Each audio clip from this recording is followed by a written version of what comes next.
They blocked him from boarding, questioned his ticket, and called for backup, all while ignoring the fact that he held the keys to a $48 million contract with their airline.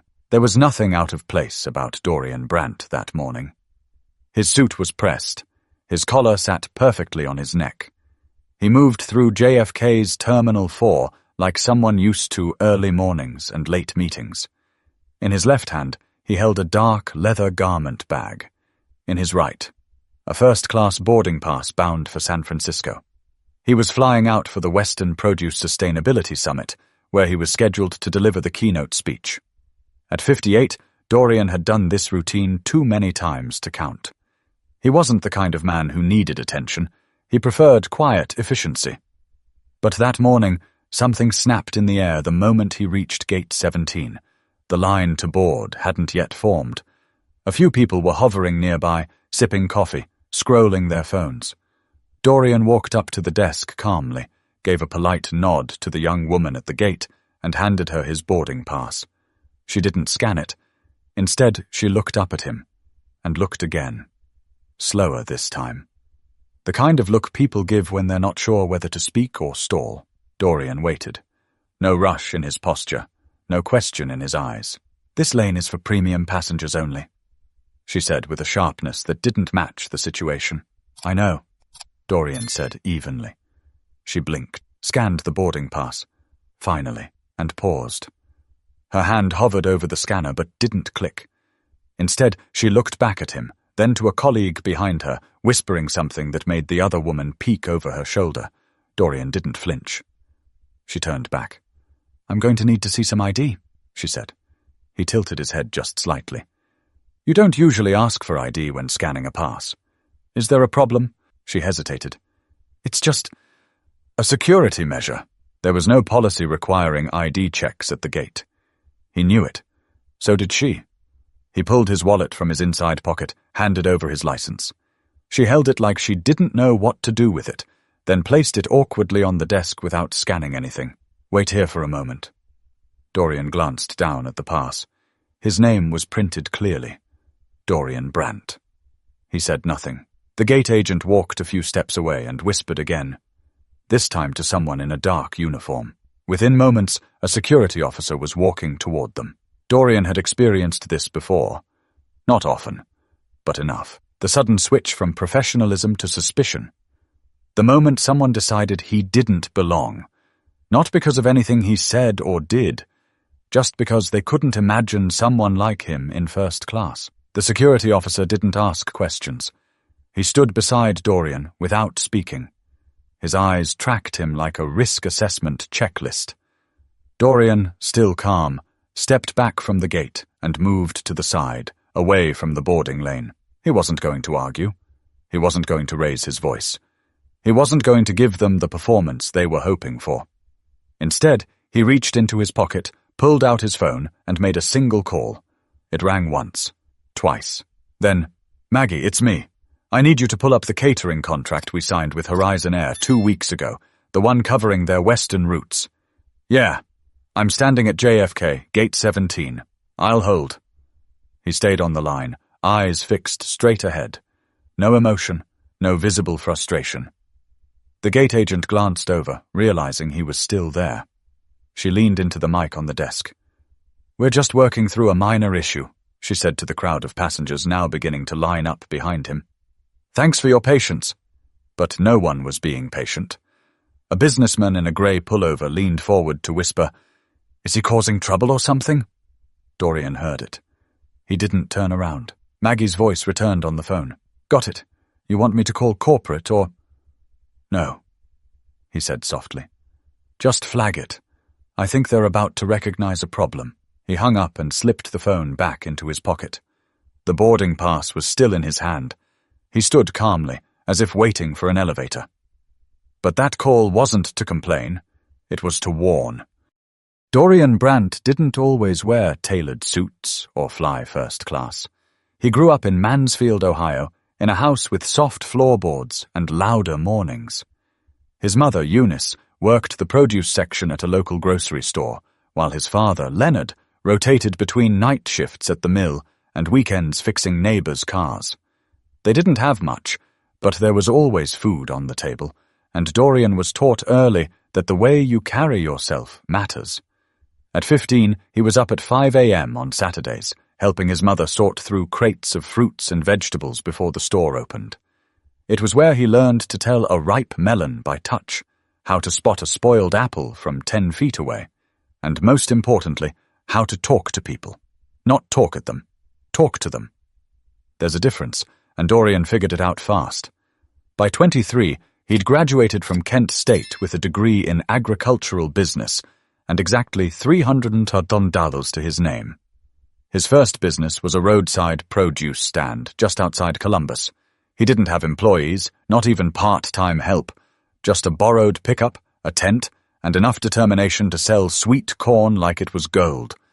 The real shift happened in his early 30s when he spotted a gap no one else was paying attention to. Sustainably grown, regionally sourced produce that could scale to meet grocery chain demands without sacrificing quality. Not boutique, not farmer's market, just real food, grown clean, delivered fast. Brandt Global Foods was born in a rented garage with one delivery route and a laptop that crashed twice a week. He made deals directly with farms across the Midwest and slowly built a network. It took nearly 15 years before his company got a seat at the table with national suppliers. Today, Brandt Global Foods supplies over 30 high-end grocery chains, 5 university systems, and, most recently, Horizon Air. The airline had come to him. They were looking to reinvent their in-flight meals after a string of bad press and disappointing customer surveys. Dorian didn't pitch, he listened. Then he gave them a plan. Seasonal produce rotations, direct farm-to-airline sourcing, and packaging that cut waste by half. They signed a $48 million contract. But Dorian never lost sight of who he was. He didn't decorate his office with awards or hang plaques in the lobby. If you walked into his building in Dayton, you'd see framed photos of his original produce stand and a wall covered in thank you notes from farmers. His assistant Maggie handled the logistics. Dorian handled the people. He also didn't like drama. He avoided attention. And above all, he didn't talk about power. He just used it quietly when needed. So when the gate agent at JFK scanned his face more than his boarding pass, and the security guard treated him like a potential problem instead of a paying customer, it wasn't just an inconvenience. It was a reminder. A reminder that it didn't matter how many contracts he signed or how many planes he helped stock. Some people only see what they expect to see. And when you don't fit the image they've built in their heads, they start looking for reasons to question you. But Dorian didn't need to raise his voice to prove his worth. He had spent a lifetime letting his actions do the speaking. That call he made at Gate 17, that wasn't the beginning of a problem. That was him offering the airline a chance to fix it. Quietly. Because while Dorian Brandt believed in grace, he also believed in standards. But none of that mattered at Gate 17. The woman at the gate didn't know who Dorian Brandt was. To her, he was just another name on a boarding pass she didn't recognize, one she'd decided didn't belong in the line he was in. Her name was Haley, mid-30s, new to the job, and eager to prove herself after transferring from Tulsa to JFK a month prior. She had strict instructions: maintain order, stick to protocol, and don't let anyone push boundaries. But what she lacked was experience and instincts, the kind that help you read a room or a person without jumping to conclusions. By now, passengers were lining up. A man in a navy windbreaker with a Bluetooth headset paced near the front. A woman with a floral carry-on stood behind him, eyeing the delay. Haley adjusted the mic on her collar and muttered something into it about needing backup. She glanced back at Dorian, who stood off to the side, relaxed but still present. Her co-worker, Mia, leaned over. "Is there actually an issue?" Haley shrugged. "He says he's first class." Mia raised an eyebrow. "His pass says he is. What's the problem?" Haley frowned. "Just doesn't feel right." That's when Mia's posture shifted. Not dramatically, just enough to send a message. Be careful. But Haley wasn't paying attention. She was focused on her screen now, pretending to search for a booking note that didn't exist. The security officer, meanwhile, stood by with arms crossed, glancing at Dorian from time to time, but offering no explanation for his presence. Passengers continued to board. The first-class lane was thinning. Haley glanced toward the gate. She looked nervous now, but didn't want to lose face. Then Dorian's phone rang. He stepped a few feet farther away to answer it. Maggie's voice was steady. "Okay, I've already sent an alert to their regional VP. I also looped in Jack Renner. He's the head of food service integration on their end." "Thank you," Dorian said quietly. "Keep me posted." He hung up. No expression on his face. Just calm. Back at the desk, Mia was getting uncomfortable. She pulled Haley out. "Do you realize who he is?" she whispered. "That's Dorian Brandt. I saw his company on the vendor list last week. The new produce deal with Horizon." Haley's stomach turned. "Wait, what?" "Yeah, he owns Brandt Global Foods. They're working with us." Haley's mouth went dry. She looked back at Dorian, who hadn't moved. His boarding pass still in hand. No expression of anger. No confrontation. "Maybe we should just board him now," Mia offered. But Haley panicked. "No, if we do it now, it looks like we—" She was cut off by a voice in her earpiece. A supervisor. "Haley, I need a status on the hold at gate 17. We're showing a delay flag." She froze. "Just handling a passenger issue, but it's under control." The supervisor didn't sound convinced. "Make sure it is. We've got execs from corporate flying in this morning. No surprises." Haley tried to steady her hands.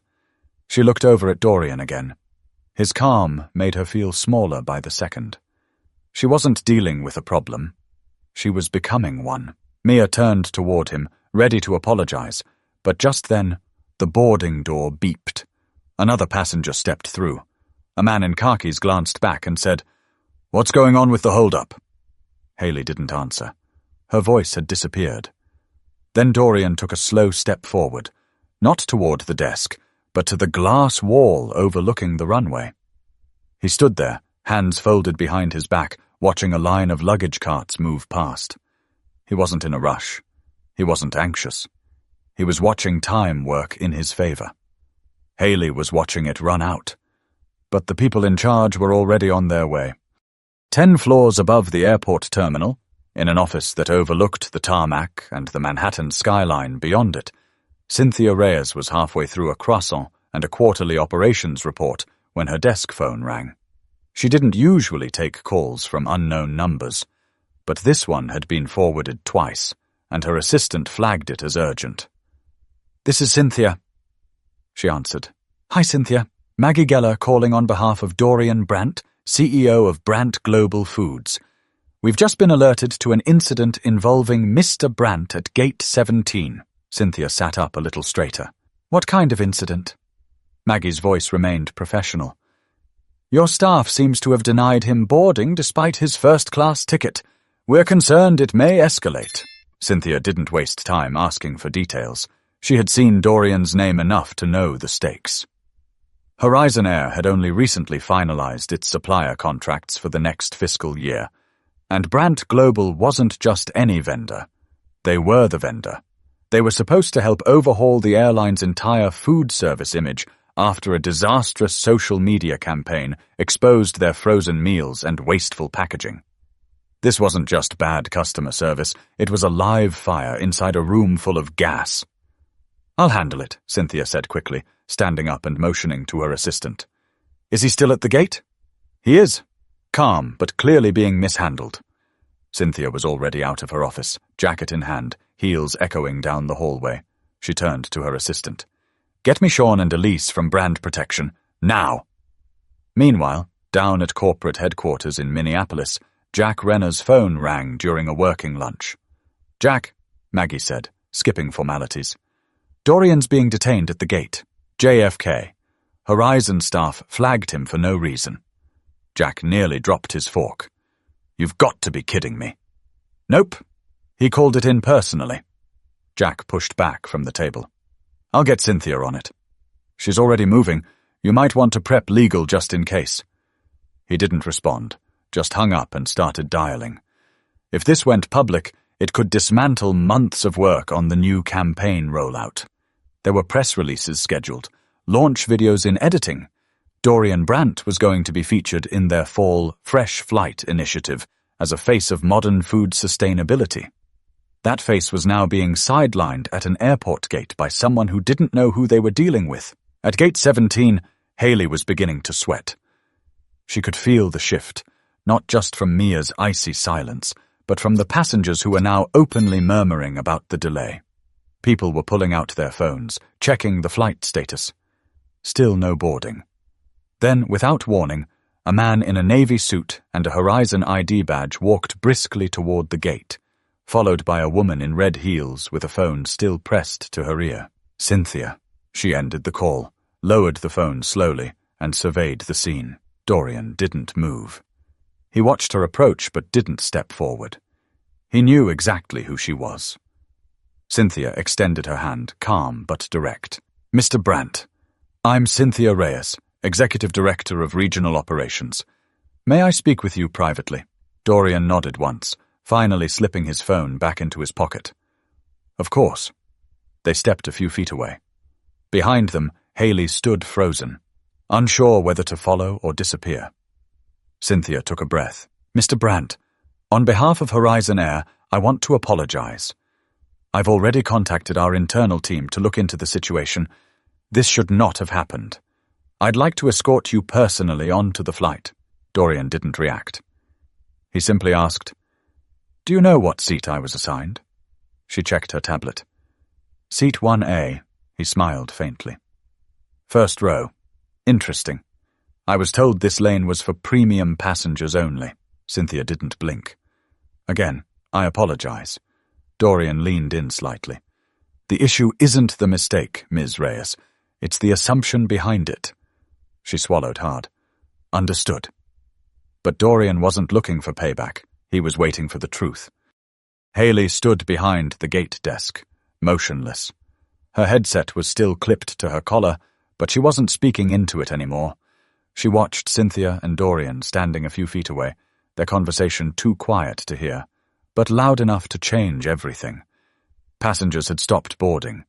The monitors still showed the flight on time, but nothing was moving. Mia avoided looking in Haley's direction. She didn't need to. Everyone at the gate already knew something was wrong. Cynthia turned to wave over another man. Tall, sandy hair, black lanyard, corporate posture. This was Justin Cole, Horizon's legal liaison for East Coast operations. He'd been briefed in the elevator and knew better than to offer explanations. He extended his hand to Dorian. Mr. Brandt, I'd like to apologize personally. I understand this experience has been... Dorian cut him off gently. I don't need an apology, Mr. Cole.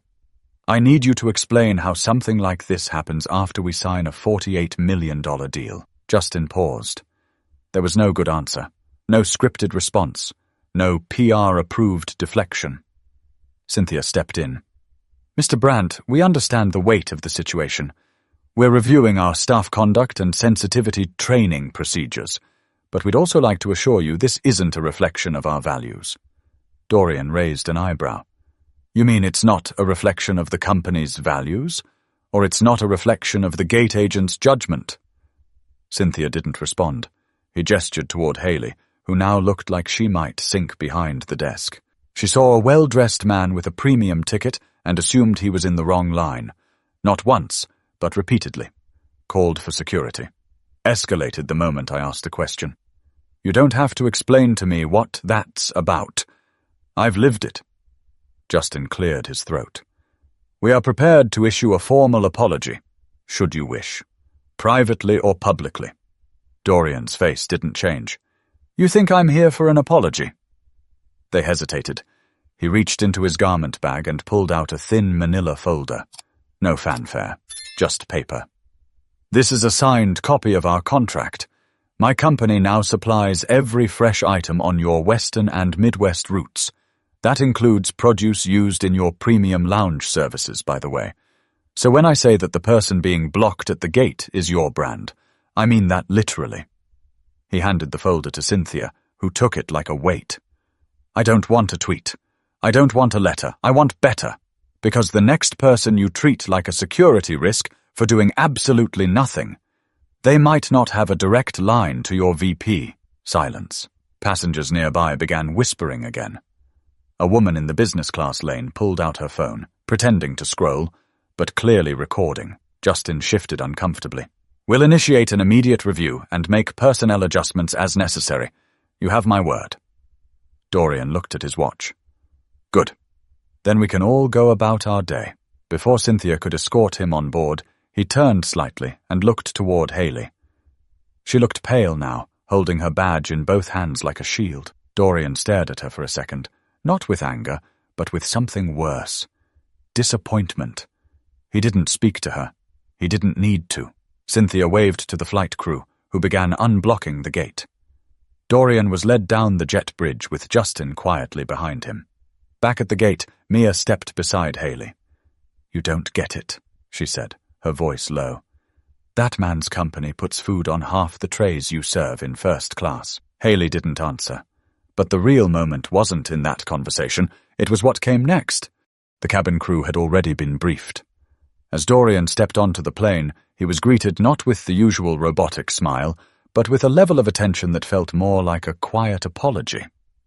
A flight attendant named Jordan offered to take his garment bag, and another immediately brought him a bottle of water without asking. Mr. Brandt, if there's anything you need before takeoff, Jordan said, almost under his breath. Just say the word. Dorian didn't react much. He wasn't interested in gestures.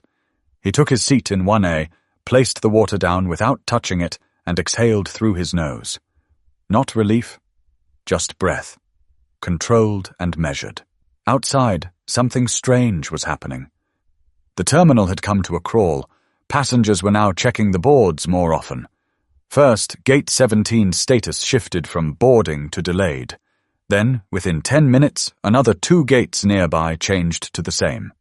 A man in a grey blazer tapped on the desk at Gate 18, only to be told they were experiencing an internal systems review.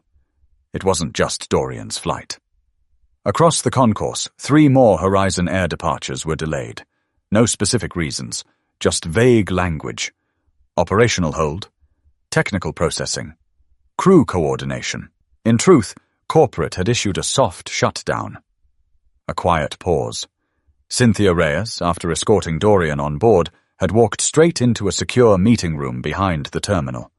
She was now on a call with legal, HR, and crisis management. The directive was clear.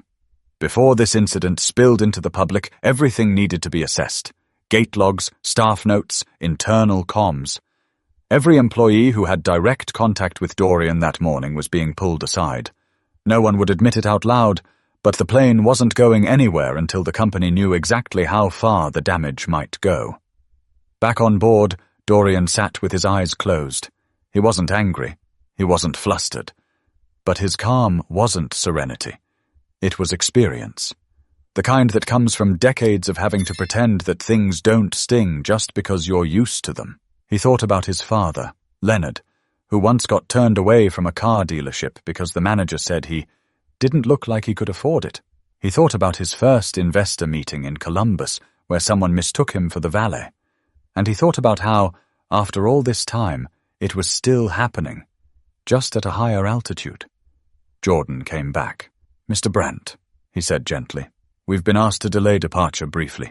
They're working through something with the terminal team. We'll keep you updated. Dorian nodded once. Jordan hesitated, then added, I saw what happened out there. It wasn't right. Dorian opened his eyes. Thank you. Silence lingered for a second. Then Jordan said, I told my younger brother to watch your talk at the sustainability conference last year. He's studying agri-science. You made it feel real for him. Just thought you should know. Dorian looked at him for the first time since boarding. A small smile. Not performative, just human. I appreciate that. As Jordan walked away, the pilot stepped out of the cockpit and conferred with a senior crew member near the front. Their voices were low, but not low enough. Dorian caught a phrase. Ground hold. No idea how long. And somewhere in the back of the plane, a man groaned audibly. Figures. This airline never gets it together. Dorian didn't respond. He leaned back and watched the clouds drift outside the window. He'd done his part. The rest wasn't up to him. 20 minutes later, the internal report reached Cynthia's desk. The gate logs were clean. No threats reported, no disturbances filed. The only irregularity? A call made by the gate agent to security without documented reason. That alone was enough. By the time the flight finally began its pushback, Haley had been removed from the floor. Quietly. No announcement. No scene. Her name didn't show up on the next day's schedule. A photo surfaced that afternoon. Someone in the terminal had snapped it. Dorian standing calmly near the gate, a phone to his ear, with the caption, "He didn't raise his voice. He didn't move, but the whole airport listened." But stories like this don't always end the way you'd expect. The plane touched down in San Francisco just after 1:15 p.m. local time. Dorian was one of the last to leave the aircraft, taking his time as passengers rushed toward ride-shares, baggage claims, and connections. He didn't check his phone until he was already in the back of a black Lincoln, headed toward the Marriott, where the Western Produce Sustainability Summit was already underway. The notifications were stacked. Emails from Horizon execs, a text from Maggie letting him know the legal team had reached out with a draft letter, and a link to a local news blog that had somehow picked up on the JFK incident. Nothing viral, nothing explosive. Just a quiet ripple moving through the right circles. Inside the conference ballroom, the crowd was buzzing. Dorian entered unnoticed at first, but as he made his way to the side of the stage where his keynote was scheduled, a few attendees began to recognize him. He exchanged short greetings, shook a few hands. No mention of the airport, no sympathy, just business, the way he preferred it. He took the stage 20 minutes later to a full room. His keynote wasn't about what happened at Gate 17, not directly. It was about resilience in the food supply chain, about how small assumptions in sourcing, in storage, in delivery create big consequences. He told a story about a beet farmer in Kansas who nearly lost his harvest to one missed email, and how that one email became a turning point in streamlining his company's communication systems. But toward the end, he paused. He looked out at the room. Business people, suppliers, university researchers, logistics experts, and said, "Sometimes the problem isn't the system. Sometimes it's the shortcuts we take in reading people." There was a moment of stillness. He continued, "Whether we're talking about a new grower, a supplier, or someone standing at a gate with a valid boarding pass, what we assume tells the world more about us than it does about them." That got quiet applause. Not thunderous, just real. Afterward, as Dorian walked off stage, a man from a Seattle distribution firm stopped him and said, "Hey, that thing you said about shortcuts hit me harder than I thought it would." Dorian smiled. That's where the rot starts, in the shortcuts. Back in New York, Cynthia Reyes sat in her office reviewing a report from the internal audit team. Haley's file had been flagged, but Dorian hadn't asked for her to be fired. He hadn't asked for compensation. He hadn't even responded to the offer for a written apology to share publicly. He didn't need to. The airline's senior staff knew exactly what had happened, and they knew exactly how close they'd come to losing more than a contract. In the following weeks, Horizon quietly announced a new partnership with a civil rights advisory group focused on workplace sensitivity and bias prevention. A few press outlets connected the dots. Dorian was mentioned once, indirectly, in a quote from a Horizon spokesperson. "Recent events reminded us of the work that still needs to be done." Dorian didn't comment. He didn't post. He didn't retweet. He went back to work. And when Maggie asked if he wanted to talk to the press after GQ reached out for an interview request, he said, "Tell them I'm busy feeding people." Weeks passed, then months. And yet the story lingered. Not because it exploded online, but because people remembered it. People who were in the terminal that morning told it over dinner.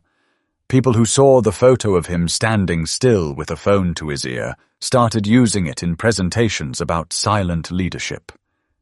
People who worked at Horizon Air, they whispered about it in break rooms.